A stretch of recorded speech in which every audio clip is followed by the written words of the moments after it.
안녕하세요. 오늘 소개해드릴 내용은 일본 정치인인데요. 최근 국내 매체의 보도만으로 볼 때 진보 계열이 힘을 못 쓰고 전체적으로 상당히 우경화되어 있다는 느낌을 받으실 겁니다. 일본 정치의 역사를 예전부터 관심 갖고 보신 분이 아니라면 마치 일본 사회가 진보, 혁신, 좌파의 가치를 등한시하고 뭔가 그냥 무지해서 우경화된 것처럼 치부하실 수도 있는데요.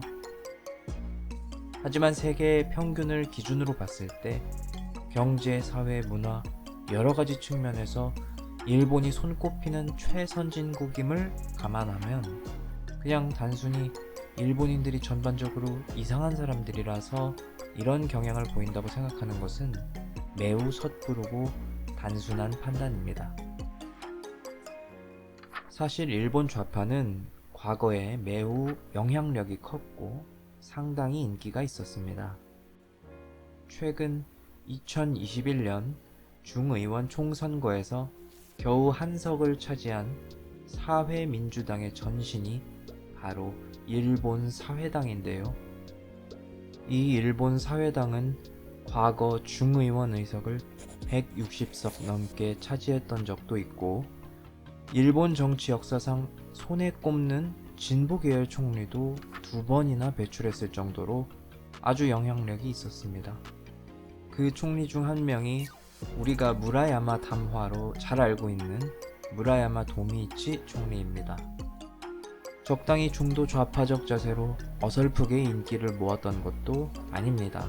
일본 사회당은 한동안 대한민국이라는 국가를 인정조차 하지 않았습니다. 오히려 소련, 중국, 특히 북한과 돈독한 우호 관계를 가졌죠. 더 나아가 당 차원에서 평양을 방문해 김일성과 회담도 하고 회담 후 주한미군 철수 등의 내용으로 공동 성명을 내기도 했죠. 미일 안보 조약에도 반대했고 일본 자위대도 폐지해야 된다고 주장했습니다. 동시기에 언뜻 이름만 들으면 제일 위험해 보이는 일본 공산당보다 일본 사회당이 북한과 더 친밀했고 일본 사회당이 더 극단적 좌파 색채가 강했지만 인기가 꽤 높았습니다. 오히려 일본 공산당은 북한이 사건을 저지를 때마다 북한의 행보를 굉장히 비판했죠. 반면 일본 사회당은 쉬쉬하거나 북한을 두둔했습니다. 이런 정당이 중의원 의석을 3분의 1 이상 차지하기도 하고 총리도 2번이나 배출했을 정도로 일본 진보 좌파는 우리가 생각하는 것처럼 처음부터 일본인들에게 외면당하진 않았습니다. 이렇게 인기 있던 일본 사회당은 일본 고도 성장기에 한창 경제정책과 비전이 주목받을 때에도 우파 진영에서 로키드 뇌물 사건이나 리크루트 사건 같은 여러가지 스캔들로 흔들릴 때도 사상투쟁에만 매몰되는 듯한 행보를 보이면서 지지도를 더 많이 챙겨오지는 못했습니다. 다만 그럼에도 한동안 공고한 지지세를 유지했죠.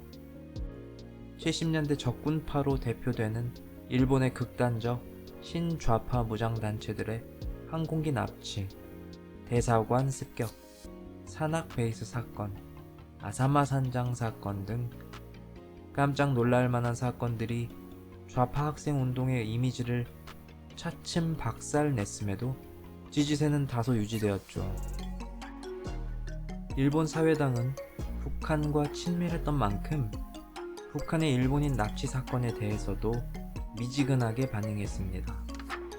특히나 어린 여성들이 주로 타겟이 되면서 일본 사회가 상당히 충격을 받았지만 그럼에도 찍을 사람들은 여전히 찍어주었습니다.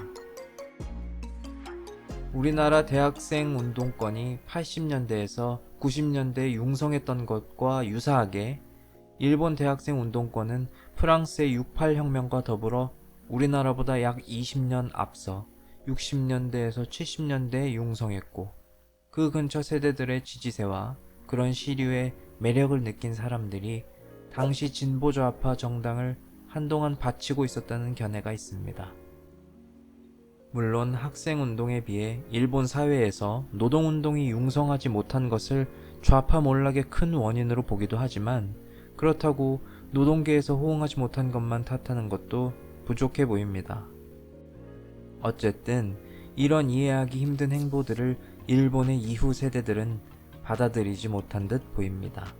그래서 어느 순간 급속도로 인기가 식어버렸고 1991년 마침내 소련이 붕괴하면서 함께 쪼그라들었습니다. 한참 뒤 2009년에 민주당이 선거에서 대승하고 하토야마 유키오, 간 나오토, 노다 요시히코 총리로 이어지는 민주당 라인업이 정권을 연이어 창출하면서 자민당의 견제 세력으로 성장할 수 있을까 싶었지만, 역대급 규모의 동일본 대지진과 후쿠시마 원전 사고로 큰 악재를 겪고, 여기에 여러 가지 스캔들, 소비세 인상 문제 등으로 지지세를 잃고 지금은 고인이 된 아베 신조 총리와 자민당의 정권을 내어주게 되었죠. 결론적으로 일본 사회는 세간의 평가와 다르게 진보 좌파 정당을 그리 외면하지 않았습니다. 오히려 열렬한 지지자들도 많았고 21세기 들어서도 정권을 수차례 맡기기도 했죠. 다만 자민당과 차별되는 미래 비전을 명확하게 보여주지 못하면서 현재에 이르고 있습니다. 오늘은 일본 정치와 일본 진보 좌파의 발자취를 가볍게 소개해드렸는데요. 2021년 일본 중의원 총선거에서 제1야당 빅텐트로 선거에 임했던 이펀 민주당이 선거에서 참패했죠. 이 선거에서 일본 공산당과 제휴해서 야권 연대한 것이 선거 참패의 가장 큰 원인이라고 내부적으로 혹독한 비판을 받았습니다.